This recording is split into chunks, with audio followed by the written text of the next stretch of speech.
வாழ்க வையகம், வாழ்க வையகம், வாழ்க வளமுடன். குரு வாழ்க, குருவே துணை. குருவின் மலரடி போற்றி. சிந்தனையை உடல் நலத்தை சீரமைத்து ஓய்விட்ட குருவே வாழ்க. தியானமே யோகம், யோகமே ஞானம். தமிழ் ஆனந்த யோகம். வாழ்க வளமுடன். மெய்யன்பர்களே, சிந்தனையாளர்களே,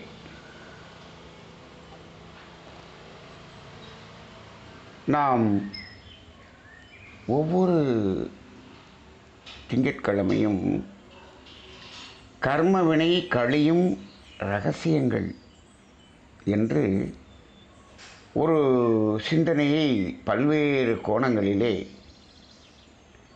ஆசான் அருட்தந்தை வேதாத்ரி மகர்ஷி அவர்களது தத்துவங்களை அடிப்படையாக கொண்டு சிந்தித்து வருகிறோம். கர்மவினை கழியும் இரகசியங்கள். அதாவது அந்த தலைப்பில் கர்மவினை கழிக்கும் இரகசியங்கள் என்று அந்த வார்த்தை சற்று மாற்றினால் நாம் அதில் என்னென்ன செயல்களை எல்லாம் செய்து இந்த கர்மவினையை கழித்து கொள்வது என்ற ஒரு அடிப்படையில் சென்றுவிடும். நாம் அதை சற்று அதை என்ன பண்ணியிருக்கோம்னா அதை பின்னாடி பார்த்துக்கொள்வோம் என்று முதலில் கர்மவினை கழியும் இரகசியங்கள் என்று போட்டிருக்கோம். இதுவரை நாம் இதில் என்ன பார்த்துருக்குறோம் அப்படின்னா, கர்மவினை நமக்கு எப்படி சேராது இருத்தல் அப்படிங்கிறத பற்றி பல கோணங்களில் நாம் சிந்தித்திருக்கிறோம். முதலில் கர்மவினை நம்முள் பெருகாமல் நாம் விழிப்போடு இருந்து கொள்ள வேண்டும் என்பதுதான் முதல் பகுதி. கர்மவினை கழிக்கிறது இரண்டாவது பகுதி. நாம் இதை நமது தமிழ் ஆனந்த யோகத்திலே அடிக்கடி உணர்த்தி வருகிறோம். ஏனென்று சொன்னால், ஒரு பக்கம் கர்மவினை கூட்டிக் கொண்டு ஒரு பக்கம் கர்மவினை கழித்து கொண்டு இருக்கக்கூடிய வாழ்க்கை முறை இப்பொழுது ஆங்காங்கே சமுதாயத்தில் ஆன்மீகம் என்ற ஒரு பயிற்சி முறைகளிலே மனிதர்கள் செய்து கொண்டு வருகிறார்கள். ஏனென்று சொன்னால், அவர்களுக்கு இந்த பழக்கத்திலிருந்து விடவும் முடியவில்லை, விளக்கத்தில் முழுமையாக நிற்கவும் முடியவில்லை. அப்போ என்ன பண்ணுறான் மனிதன்? பழக்கத்தை கொஞ்சம் அதையும் செய்து கொண்டிருக்கிறான், விளக்கத்தின்படியும் வாழ்ந்து கொண்டிருக்கிறான். அப்போ என்ன ஆகிறது? ஒரு புறம் கர்மவினை கூடிக்கொண்டும் இருக்கிறது, ஒரு புறம் கழித்து கொண்டும் இருக்கிறார். இப்போது இதில் அந்த கர்மவினை கழிக்கக்கூடிய பர்சன்டேஜ் கூடி கர்மவினை கூடக்கூடிய பர்சன்டேஜ் எப்போ குறையுதோ அப்போ தான் அவன் வெற்றி பெற முடியும். அது சொல்லுவாங்க இல்லையா, அதாவது 51% ஷேர் வந்துருச்சுன்னு சொன்னால் அவர் தான் எம்டி. அது வரைக்கும் அவர் கீழே ஷேர் ஹோல்டர் அப்படி தான் இருப்பார். அதுபோல் இது எப்போ 51% மேலே போகுதோ அப்போ தான் அதில் நாம் வெற்றி பெற முடியும். சரி, இன்று கர்மவினை கழியும் இரகசியங்களிலே நமது குருமகான்கள் என்ன இரகசியத்தை கொடுக்க இருக்கிறார்கள் என்று சிந்தித்து பார்ப்போம். அதாவது கர்மவினை கழியும் இடம் எது? இப்போ கர்மவினையிலிருந்து விலகி நின்றாலே நம்மிடம் கர்மவினை என்பது இல்லை. கர்மவினையிலிருந்து விடுதலை பெற்று நிற்பது, விலகி நிற்பது என்று ஒரு இடம் இருக்கிறது. இது மிக மிக மிக எளியது. கர்மவினையிலிருந்து விலகி நிற்பது என்பது மிக எளிதான ஒன்று. இப்போ யார் விலகி நிற்பது என்பது ஒன்று வருகிறது. இப்போ அம்மா நித்யானந்த தவம் நடத்தும் பொழுது ஒரு வார்த்தையை இடையில் குறிப்பிட்டார்கள்.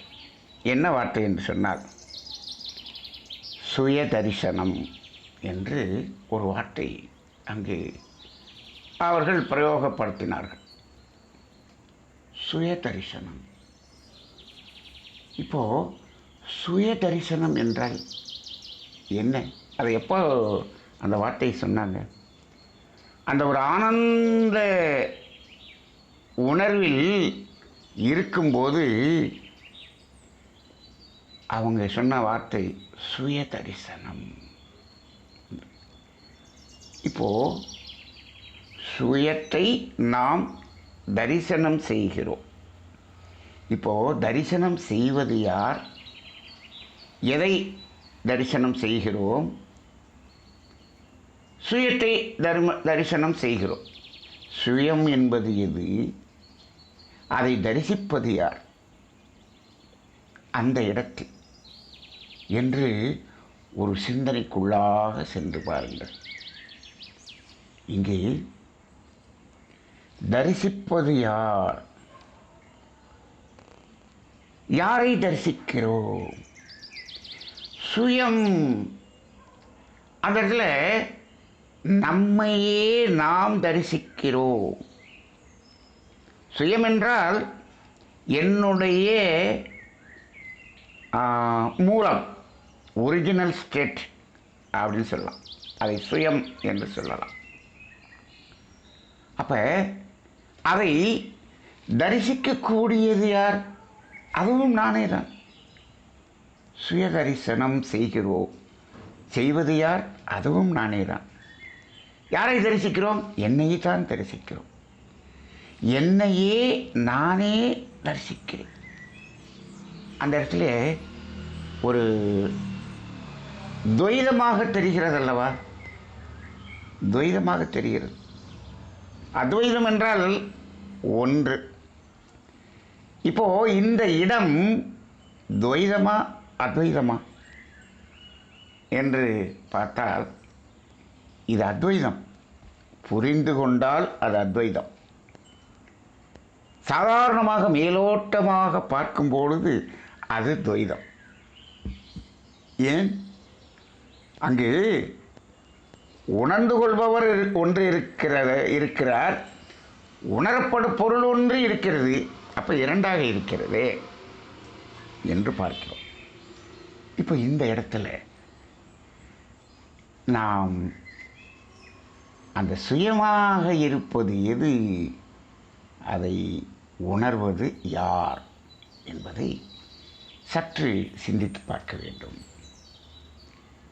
இந்த சிந்தனைக்குள்ளே போனோம் அப்படின்னு சொன்னோம்னா மிக எளிதாக இந்த கர்மவினையிலிருந்து விடுதலை பெற முடியும். சரி, இப்போது நித்யானந்த தவம் ஏற்றினோம். நாம் கிட்டத்தட்ட ஒரு 30 நாட்களுக்கு மேலாக காலை மாலை நித்யானந்த தவம் ஏற்றி வருகிறோம். இப்போது அந்த ஆனந்த உணர்வு என்ற ஒரு நிலை, எப்போ அந்த ஆனந்த உணர்வுங்கிற நிலைக்கு போகிறோம்? அந்த ஆனந்த உணர்வுங்கிற நிலையில் இருக்கும்போது அங்கே நம்ம என்ன பண்ணுறோம்? இந்த பருவ உடலை கடந்து காந்த உடல். அப்போ என்னாச்சு? முதல்ல பருவ உடல் இல்லை, காந்த உடல். சரி, அந்த காந்த உடல் விரிந்து, காந்த உடலில் இருந்து விரிந்து அந்த பிரபஞ்ச எல்லையிலே இறைவெளியோடு இணைப்பு பெறக்கூடிய இடத்தில் ஒரு ஆனந்த உணர்வு என்பதை உணர்ந்தோம். இப்போ பாருங்கள், ஆனந்தம் என்ற உணர்வை உணர்ந்தோம். இதில் உணர்ந்தது யார்? அந்த ஆனந்தம் என்ற உணர்வை உணர்ந்தது யார்? அந்த உணரப்பட்ட அந்த ஆனந்த உணர்வாக இருப்பது எது? எது ஆனந்த உணர்வாக இருக்கிறது? அதை உணர்ந்தது எது? உணர்ந்தது யார்? முதல்ல கேட்போம். உணர்ந்தது யார்? இப்போ தவம் முடிச்சொன்னே கேட்டவங்களை அப்படின்னு சொன்னோம்னா, அந்த ஆனந்த உணர்வை நான் தான் உணர்ந்தேன் என்று சொல்லுகிறோம். அதை உணர்ந்தது யார்? நான் தான் உணர்ந்தேன். சரி, நீங்கள் தான் உணர்ந்தீர்கள். உங்களில் அந்த ஆனந்த உணர்வை உணர்ந்தது எது? உணர்ந்தது யார் என்று கேட்டால் நான் என்று வந்துவிட்டது. அந்த நானில் ஆனந்தம் என்ற உணர்வை உணர்ந்தது எது என்று ஒரு கேள்வி கேட்கிறோம். கேட்டு பாருங்கள், கேட்டு பாருங்கள். இந்த உடலா உணர்ந்தது? ஆனந்தம் என்ற உணர்வை இந்த உடலா உணர்ந்தது? அங்குதான் உடலே இல்லையே. எப்பொழுது காந்த உடல் உணர்வுக்கு வந்தோமோ அங்கே அந்த பருவுடல் உணர்வே இல்லை. பருவுடலையே காணமே. அப்போ பருவுடலிலிருந்து நாம் விடுதலை பெற்று விட்டோம். ஆனால் பருவுடலில் தான் இருக்கிறோம். இந்த இடம் ரொம்ப தியானத்தில் ஒரு உச்சநிலை. இதுதான் தியானத்தின் உச்சநிலைன்னு என்ன? இதுதான் தியான நிலை. தியானத்தில் நிகழ வேண்டியது இதுதான். அப்ப அங்க என்னாச்சு? பருவுடலில் தான் இருக்கிறோம், ஆனால் பருவுடலை காணவில்லை. பருவுடலை விட்டு விட்டது. எது விட்டு விட்டது? எது விட்டு விட்டது? சிந்தித்து பாருங்கள். மனம் விட்டு விட்டது. மனம் பருவுடலை விட்டு விட்டது. இவ்வளவு காலமாக இந்த பருவுடலை பற்றி கொண்டே இருந்தது. இன்னைக்கு மனிதனுக்கு ஆன்மீகம் என்ற ஒரு பயிற்சி எதற்காக தேவை என்று ஒரு பெரிய கேள்வியை கேட்டு பார்த்தோம் என்று சொன்னால், இந்த பருவுடலை மனம் பற்றி கொண்டு பற்றி கொண்டு பற்றி கொண்டு பற்றாக அதிலிருந்து விடுபட முடியாமல் இருக்கிறதே, அதை விடுவதற்காகத்தான் இந்த ஆன்மீகம் என்ற பயிற்சி. பற்றுக பற்றற்றான் பற்றினை, பற்றுக பற்று விடற்கு. இதுதான் வள்ளுவம். அப்போ அதிலிருந்து அதை விடுவதற்குத்தான் இது. இந்த மனம் அந்த உடலிலிருந்து விலகி நிற்பது, அதற்காகத்தான் ஆன்மீகம். இப்பொழுதெல்லாம் பார்க்கிறோம், ஆன்மீக பயிற்சிகள் என்று அதிகமாக கூட்டங்கள் வருகிறது. அங்கு அனைவரும் அமர்ந்து ஆன்மீகம் பயிற்சி செய்கிறார்கள். என்ன என்று கேட்டால், அதில் இந்த உடலை விடவில்லை, இந்த உடலுக்கு தேவையான இந்த உலகப் பொருள்களை பிரபஞ்ச சக்தியின் உதவியோடு பெறுவதற்காக மாதக்கணக்கில் டைம் டேபிள் போட்டு பெரிய கூட்டம் அமர்ந்து தியானம் செய்து கொண்டு இருக்கிறோம், பயிற்சி செய்து கொண்டு இருக்கிறோம் என்று இப்பொழுதெல்லாம் நடந்து கொண்டிருக்கிறது. ஆன்மீகம் எங்கோ திசை மாறி போய்கொண்டிருக்கிறது. நாம் இந்த உடலிலிருந்து உடலையே விட வேண்டும் என்று சொல்கிறோம். இந்த உடலுக்கு தேவையான பொருள்களை பெறுவதற்கு இந்த ஆன்மீகத்தை பயன்படுத்தி கொள்கிறோம் என்று சொன்னால், அது ஆன்மீகத்தை எங்கோ திசை மாறி கொண்டு போகிறோம் என்ற இந்த இடத்துல கொஞ்சம் ரொம்ப தெளிவாக புரிஞ்சுக்கணும். இந்த உடலிலிருந்து விலகுவது. அப்போ அந்த இடத்துல அந்த உடல் உணர்வை கடந்து விட்டோம் என்று சொன்னால் மனம் உடலை விட்டு விட்டது. சரி, இப்போ ஆனந்தம் என்பதை உணர்வது எது? இந்த உடல் இல்லை, உடல் இல்லை. அப்ப இந்த ஆனந்தம் என்ற உணர்வை உணர்வதற்காகத்தான் இந்த மனம் உடலை விட்டது. இந்த உடலை விடாமல், உடலுக்குள்ளே தான் இருக்கணும், ஆனால் உடலை விட்டு விட வேண்டும். இதைத்தான் ஆன்மீகத்தில் நிறைய பெரியவர்கள் வாழ்க்கை எப்படி வாழ வேண்டும் என்று சொன்னார்கள். தாமரை இலை தண்ணீர் போல அப்படின்னு சொன்னாங்க. இது சாதாரண வாழ்க்கைக்கு சொல்லியிருக்காங்க. நீங்கள் ஞான வாழ்க்கையிலும் அதே தான். உடலில் இருக்க வேண்டும், மனம் உடலில் தான் இருக்கிறது, ஆனால் உடலை விட்டு விட்டது. அது சாத்தியமா? சாத்தியம். எங்கு சாத்தியம்? தியானத்தில் தான் சாத்தியம். தியானத்தில் தான் சாத்தியம். அப்போ அங்கே தான், அதனால தான் இப்போ நம்மளுடைய தமிழானந்த யோகத்தினுடைய ஸ்லோகமே என்ன சொல்கிறோம்? தியானமே யோகம், தியானமே யோகம். அப்போ யோகமே ஞானம். இப்போ யோகம் என்றால் இணைப்புன்னு சொல்கிறோம், தியானமே யோகம்னு அந்த வார்த்தையை போட்டிருக்கிறோமே. அப்படின்னா அங்கு இணைப்பைத்தானே சொல்கிறோம். ஆனால் தியானத்தில் நீங்கள் என்ன சொல்கிறீங்க? அந்த இணைந்து இருக்கிறதுலேருந்து விடுதலை பெறுவதுன்னு சொல்கிறீங்களே. இப்போ இது யோகம் என்றால் இணைதலா, விடுவதா, பிரிவதா, இணைவதா என்று கேட்டால், யோகம் என்றால் நாம் எங்கு இணைய வேண்டுமோ, நாம் எங்கு இணைய வேண்டும் என்பதற்காக பிறந்து வந்தோமோ அங்கு இணைவதுதான் யோகம். அங்கு இணைவதுதான் யோகம். அப்போ அங்கு இணைய வேண்டும் என்று சொன்னால் இந்த இணைப்பை விட வேண்டும். இந்த இணைப்பை விடாமல் அந்த இணைப்பில் இணைய முடியாது. இந்த இணைப்பிலிருந்து விடுதலை பெற வேண்டும் என்று சொன்னால் அதுதான் தியானம். அப்போ தியானமே யோகம். அப்போ தியானம் நமக்கு என்ன நிலையில் கொண்டு போய் நம்மை சேர்க்கிறது? இந்த மனம் எங்கு இணைய வேண்டுமோ அங்கு இணையக்கூடிய அந்த யோகத்தில் கொண்டு போய் சேர்க்கிறது. தியானம் இல்லாமல் யோகம் கிடையாது. தியானம் அவசியம். சில பேர் தியானம் தேவையில்லை என்று சொல்லுவதை நாம் கேட்டிருக்கிறோம். எப்போ தேவையில்லை என்று சொன்னால், ஒரு காலகட்டத்தில் தேவையில்லை. எப்போ? நினைத்த அந்த ஒரு சன நேரத்தில் உடலை மறக்கக்கூடிய அளவுக்கு நீங்கள் விழிப்புணர்வு பெற்றுவிட்டீர்கள் என்று சொன்னால் உங்களுக்கு தியானம் தேவையில்லை.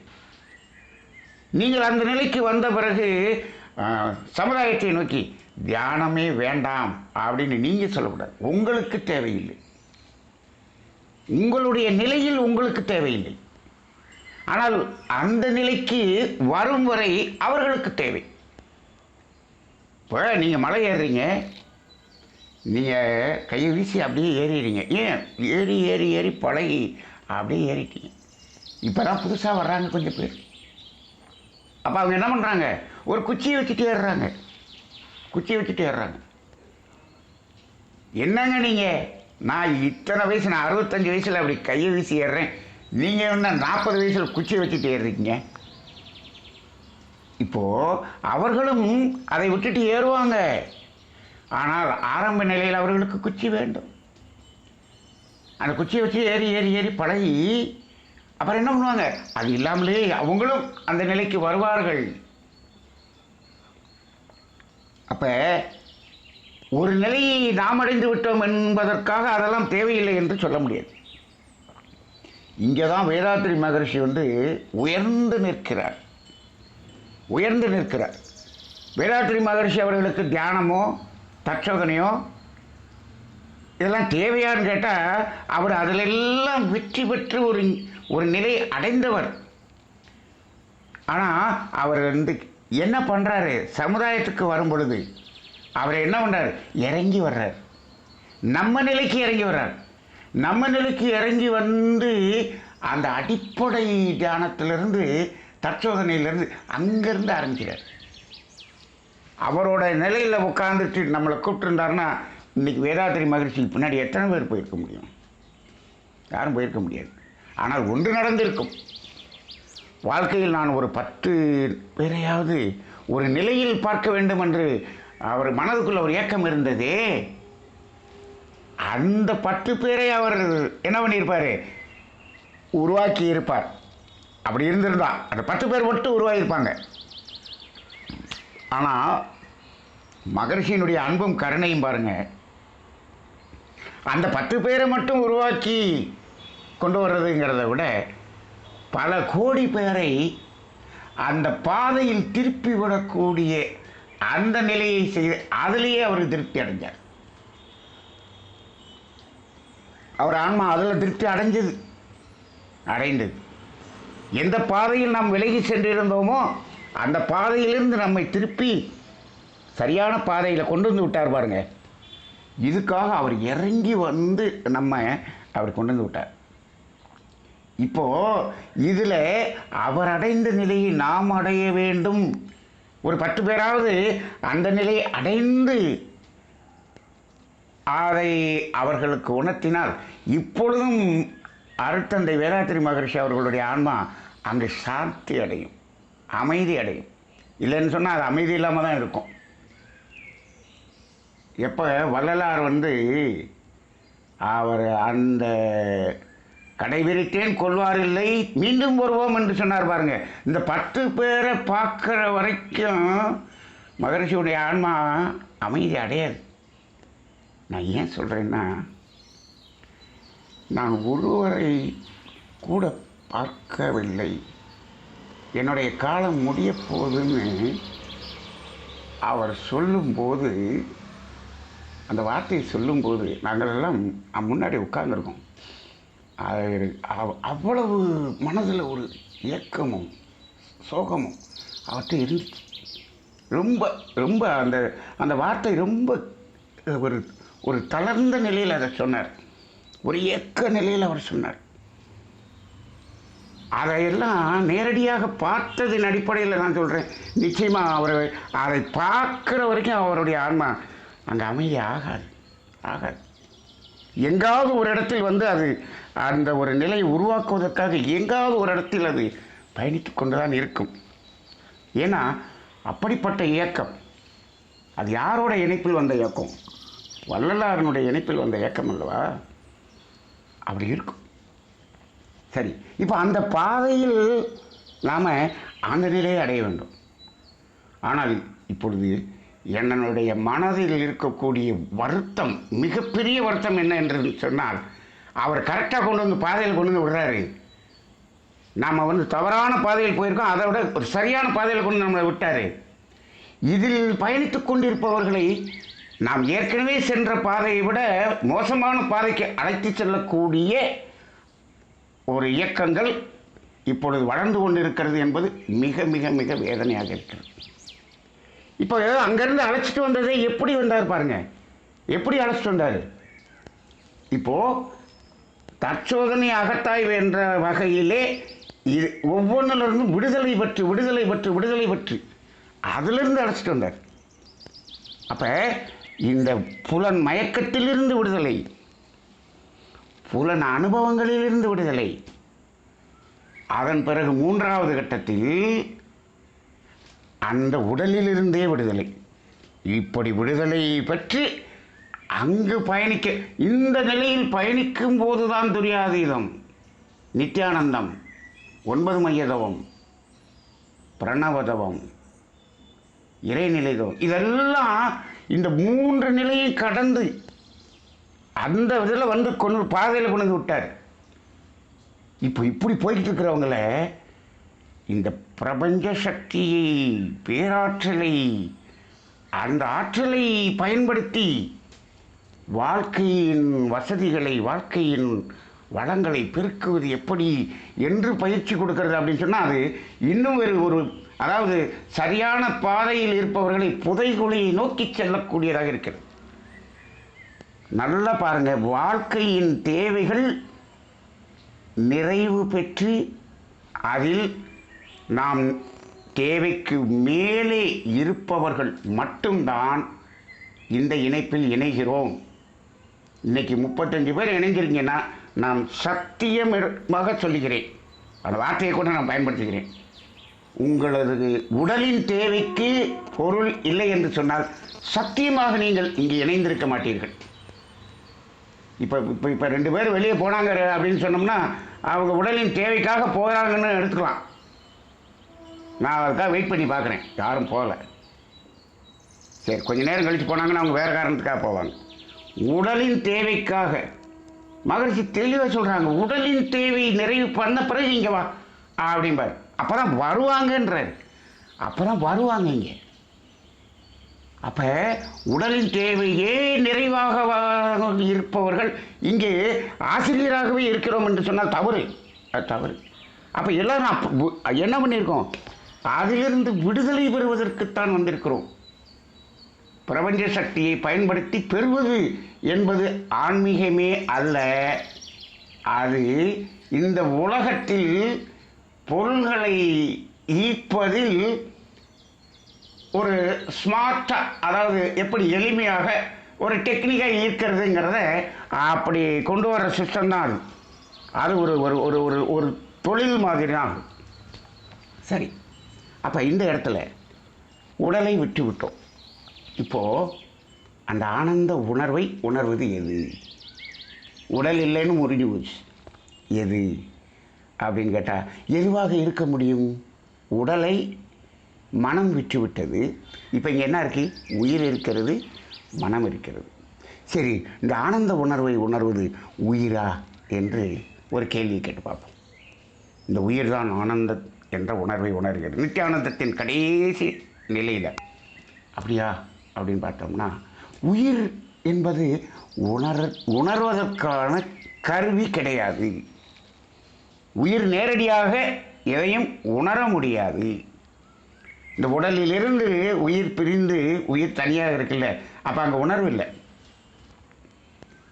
அப்போ இந்த உணர்வதற்காக இந்த உயிரை என்னவாக மாறுகிறது?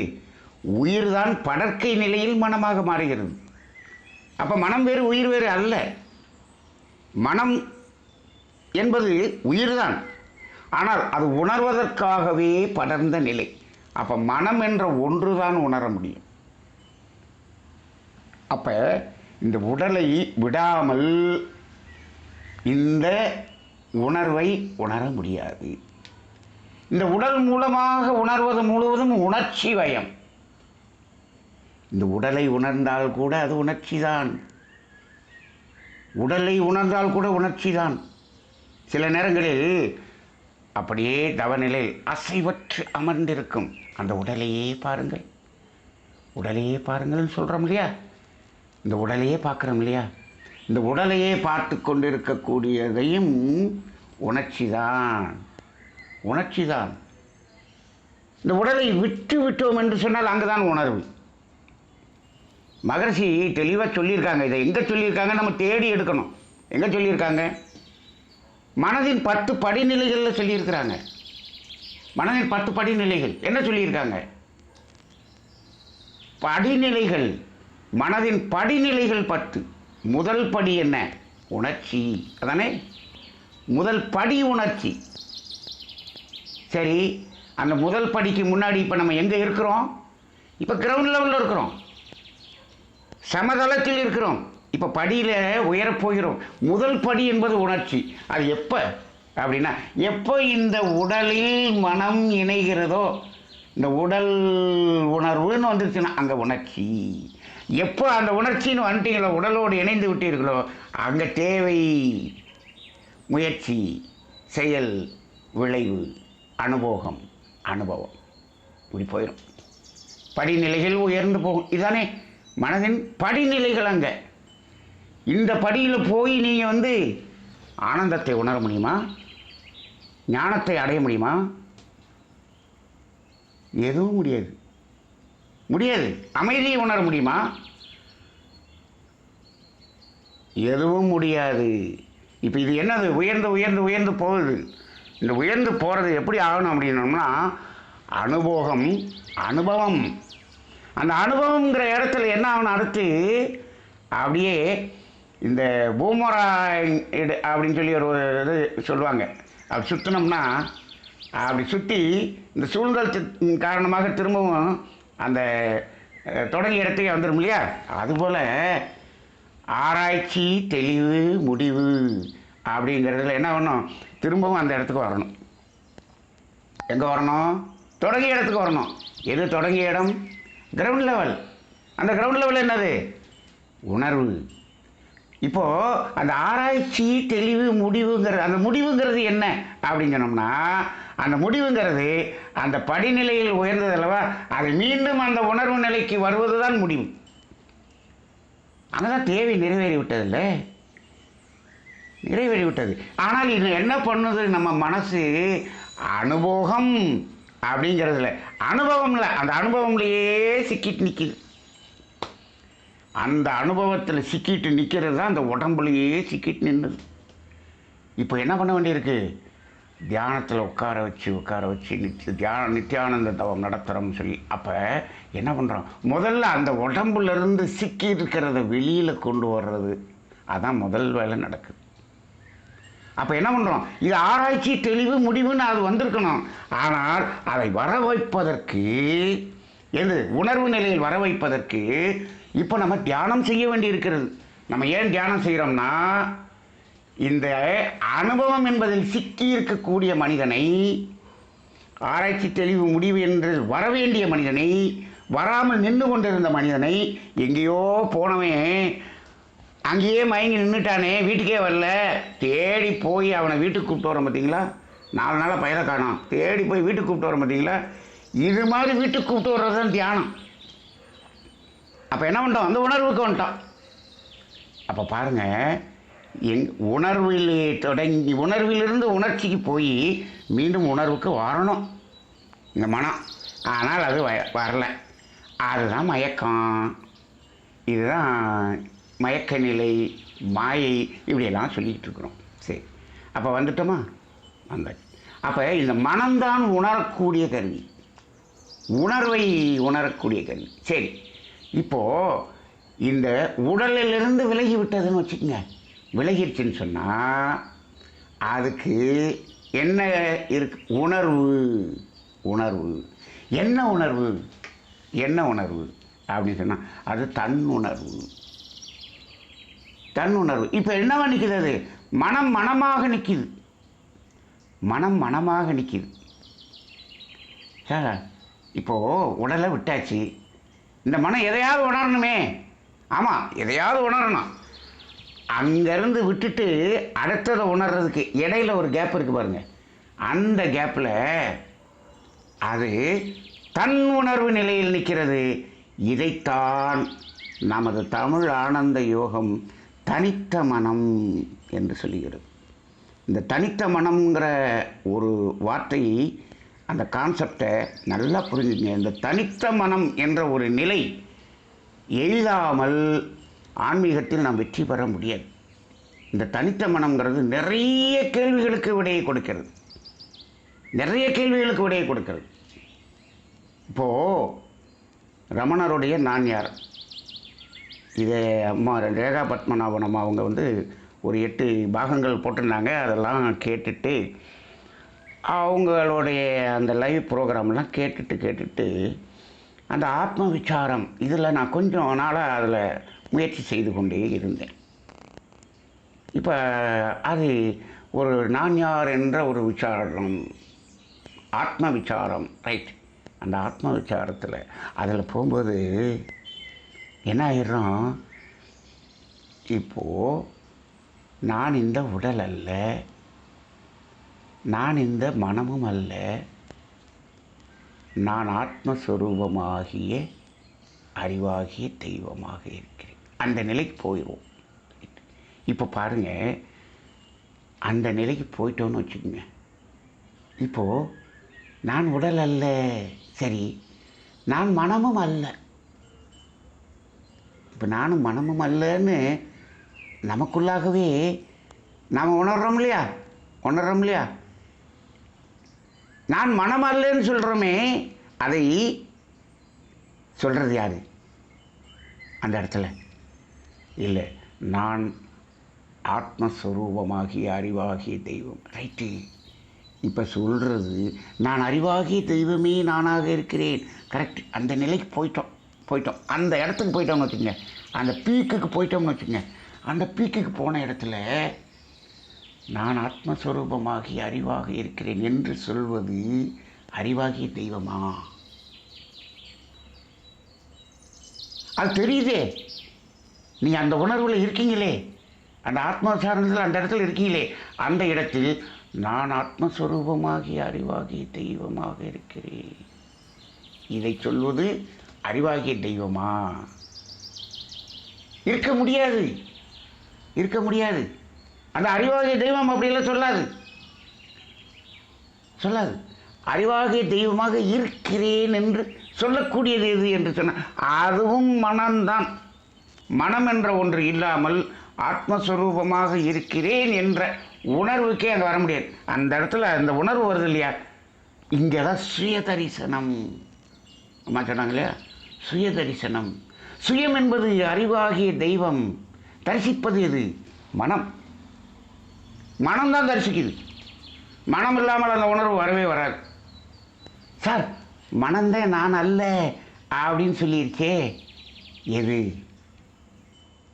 மனம் நான் அல்ல அப்படின்னு சொன்னது அப்போ அது எது? அதுவும் மனம்தான். என்ன சார் குழப்பறீங்க? இந்த இடத்துல தான் மனதை என்ன பண்ணாங்க, பிரித்தார்கள். மேல் மனம், நடுமனம், அடிமனம். மகரிஷி அவர்கள் இதை ரெண்டாக பிரிச்சிட்டாங்க. என்ன சொல்லிட்டாங்க? மனதின் ஒரு முனை, மனதின் மறுமுனை என்று பிரித்து விட்டார். அப்படிதான் பிரிச்சாங்க. இப்போது அந்த மனதின் மறுமுனை இருக்கு பாருங்க, அந்த மறுமுனை தான் என்ன சொல்லுது? நான் ஆத்மஸ்வரூபமாகி அறிவாகி தெய்வமாக இருக்கிறேன் எது சொல்லுது? மனதின் மறுமுனை சொல்லுது. இப்போ நான் மனமல்ல எது சொல்லுது? நான் அந்த இன்னொரு முனை இருக்கே, அது நான் அல்ல. அந்த இன்னொரு முனை எங்கே நிற்கும்? மனதின் மேல் மனம். அது எங்கே நிற்கும்? எங்கே தொடர்பு கொள்ளணும்? அது இந்த புலனோடோ உடலோடோ அல்லது புலன் அனுபவங்களோடோ தொடர்பு கொள்ளும். புலனோடு தொடர்பு கொள்ளணும்னு அவசியம் இல்லைங்க. இப்போது நம்ம மகரிஷி ஆக்கினை தவம் கொடுத்தார், துரிய தவம் கொடுத்தார். ரெண்டுக்கு என்ன வித்தியாசம்?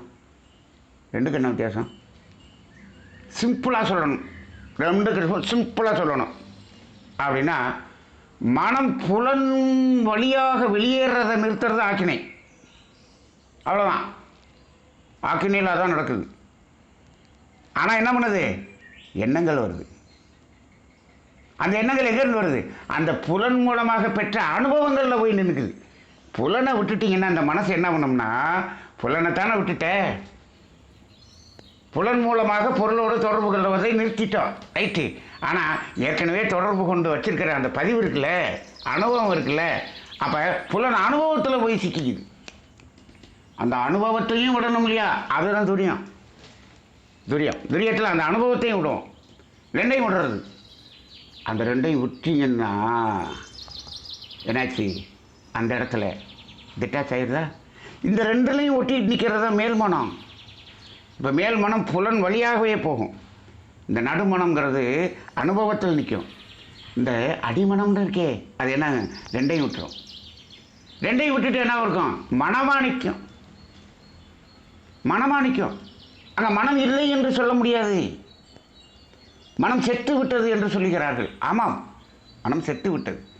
அதை செத்து விட்டது நம்ம கரெக்டான வார்த்தையில் சொல்லுவோம். மனம் மரணித்து விட்டது. மரணம் என்றால் என்ன? மரணம் என்பது பிரிவு. மரணம் என்பது அழிவு கிடையாது. மரணம் என்பது பிரிவு. இந்த உடலும் உயிரும் பிரிந்து விட்டால் அது மரணம். இது ஒவ்வொரு மனிதனிடமும் இரண்டாவதாக நடக்க வேண்டியது. அதற்கு முன்னாலேயே ஒரு மரணம் நடக்க வேண்டும். என்ன?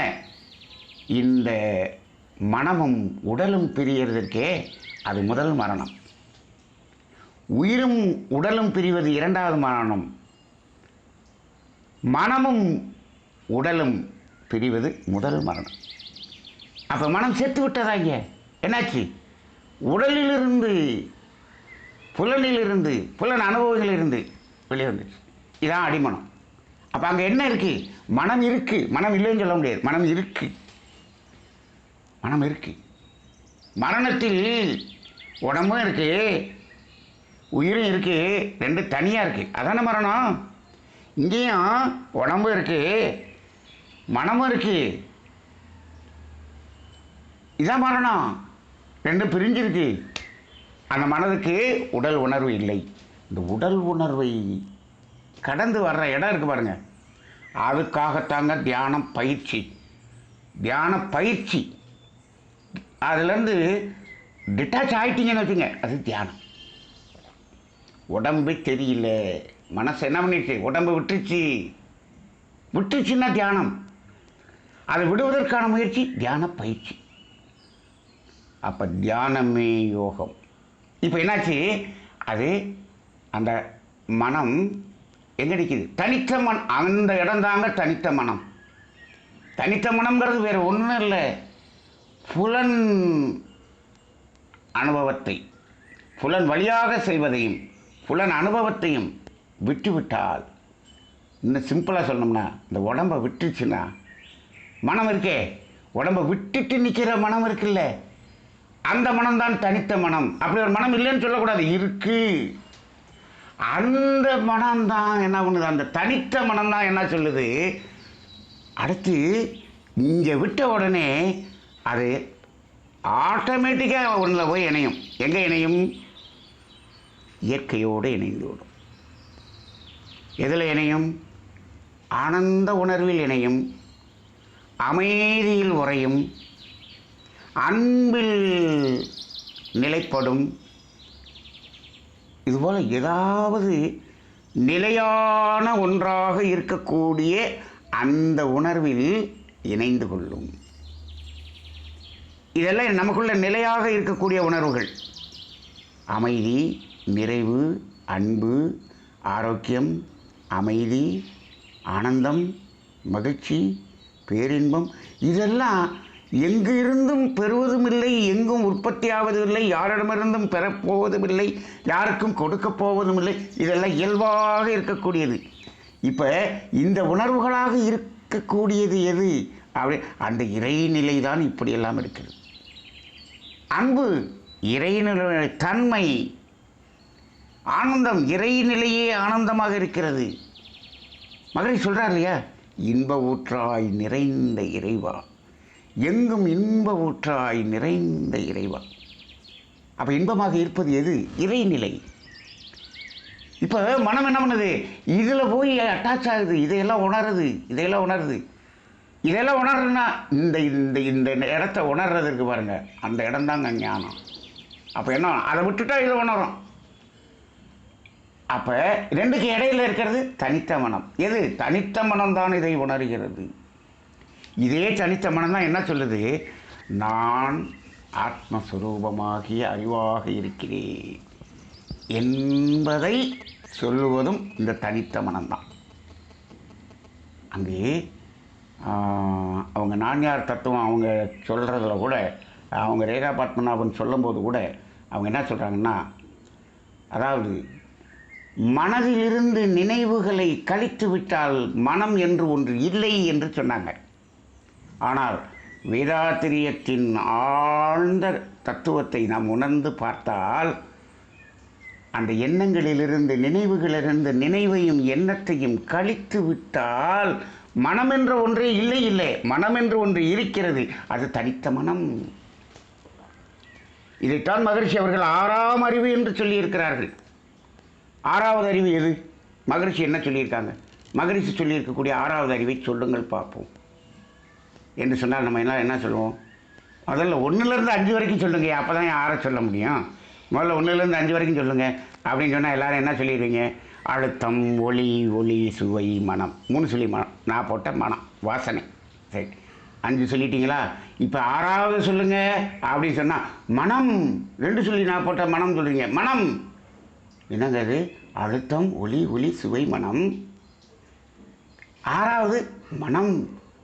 அப்போ என்னது? அதுதாங்க தனித்த மனம். அதான் தனித்த மனம். இந்த அழுத்தம் ஒளி ஒளி சுவை மனதில் மனம் இல்லையா? இருக்கு. அது என்ன? அது அழுத்தத்தில் இணைந்த மனம், சுவையில் இணைந்த மனம், ஒளியில் இணைந்த மனம், வாசனையில் இணைந்த மனம், அதெல்லாம் கலப்படமான மனம். கலப்படம் இல்லாத அந்த தனித்த மனம் இருக்கு, அதுதாங்க ஆறாவது அறிவு. இதைத்தான் தனித்த மனம் என்று சொல்லுகிறார். ஆக அந்த நினைவு எண்ணங்களில் நினைவை கழித்து விட்டால் அங்கே மனமே இல்லை என்று சொல்ல முடியாது. மனம் இருக்கிறது, தனித்த மனம். அந்த தனித்த மனம் இருக்கிறதே, அதுதான் மனதின் அடித்தளம். மகரிஷி என்ன சொல்லிடுவார்? மனதின் மறுமுனையே தெய்வம்னு சொல்லிடுவார். ஏன் அப்படி சொன்னார்? அந்த மனதின் மறுமுனை இருக்கிற தனித்த மனம் இங்கே எப்போ டிட்டாச் ஆகுதோ அது என்ன ஆயிரும்? அது எங்கே அட்டாச் ஆயிரும்? அந்த இறைத்தன்மையில் அட்டாச் ஆயிரும். அப்போ அங்கே அட்டாச் ஆயிடுச்சுன்னு சொன்னால் அது தெய்வமாக, தெய்வத்தின் தன்மையை அடைந்து விடுகிறது அல்லவா? அப்போ அது தெய்வம்னு சொல்லலாம்ல? சொல்லலாம். இப்போது மகான்கள் அவர்களெல்லாம் என்ன சொல்லுவாங்க? இப்போ தேவர்கள் என்று சொல்கிறார்கள். தேவர்கள் யார்? அவங்க தெய்வத்தின் தன்மையை அடைந்து விட்டால் அவர்கள் தேவர்கள் அதானே? இந்த மனம் அங்கே இணங்கிருச்சுன்னு சொன்னால் மனதின் அடித்தளமே தெய்வம் சொல்லலாமா? சொல்லலாம். ஏன்? அது அந்த தன்மையில் வந்துருச்சு. முழுமையாக அன்பின் சொரூபமாக, ஆனந்த அனுபவமாக, அமைதி அனுபவத்தில் நிற்கிறது. இப்போ என்னாச்சு? இந்த அன்பு, அமைதி, ஆனந்தம் எல்லாமே தெய்வத்தினுடைய தன்மைகள் தானே.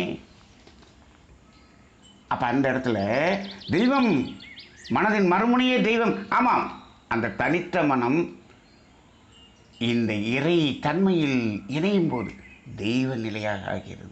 இதுதாங்க ஞானம். இவ்வளவுதான் ஞானம். இப்போ பகவத்தையா சொல்லுவார், ஞானம் எளிதுன்னு சொல்ல ஒன்றும் இல்லை. என்ன? எப்போ எளிது? இதில் டிட்டாச் பண்ணிங்கன்னா அதில் அட்டாச் ஆகிடும். அவ்வளோதான், சிம்பிள். ரொம்ப மிக எளிது. இப்போது இதிலேருந்து, உடம்புலேருந்து டிட்டாச் ஆகணும். இப்போ உடம்புக்கு வேண்டிய பொருள்களை அட்டாச் பண்ணுறதுக்கு தியானம் கொடுத்து நீங்கள் எல்லாம் என்லைட்மெண்ட் ஆக போகிறீங்க 48 நாளில் 30 நாளில் இப்படின்னு சொல்லிக்கிட்டு எப்படி ஆக முடியும்? என்லைட்மெண்ட்டை எப்படி ஆக முடியும்? புதவொளியில் உள்ளே போய் செத்து போயிடுவான். அதுதான் அது ஒரு வேறு மாதிரியான ஞானம் தான் கிடைக்கும்.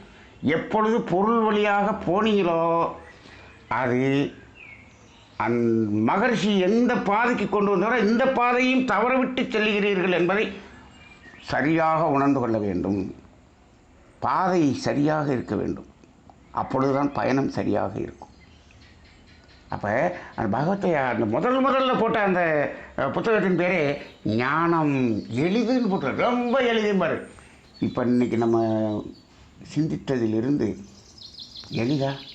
இப்போ இந்த இடத்துல பாருங்கள், இந்த இடத்துல நமக்கு கர்மவினையிலிருந்து கர்மவினை கழியும் ரகசியங்கள், இந்த இடத்துல போய் நின்று பாருங்கள். அங்கே ஏதாவது கர்மவினை இருக்கா? ஏதாவது இருக்கா? இல்லையே.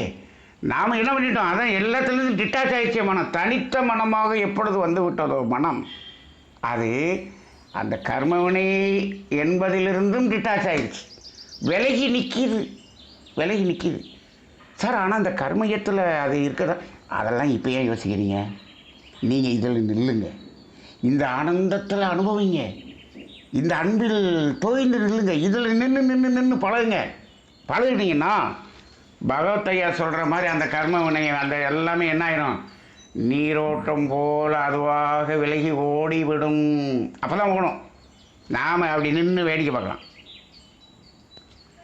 இப்போது இந்த கர்மவினை கழியும் ரகசியங்களில் இன்றைக்கி இந்த நித்யானந்த தவத்தில் அவங்க சுயதரிசனம் என்ற வார்த்தை இன்றைக்கி நம்மளை எங்கேயோ ஒரு சிந்தனைக்குள்ளாக எடுத்துகிட்டு போயிடுச்சு. ஒரு சிந்தனை செய்திருக்கிறோம்.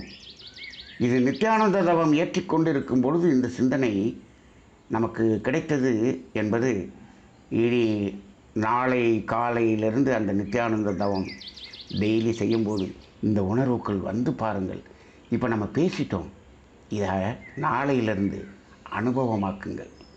அனுபவமாக்கி அப்படியே அந்த ஆனந்தத்தில் இணையுங்கள்.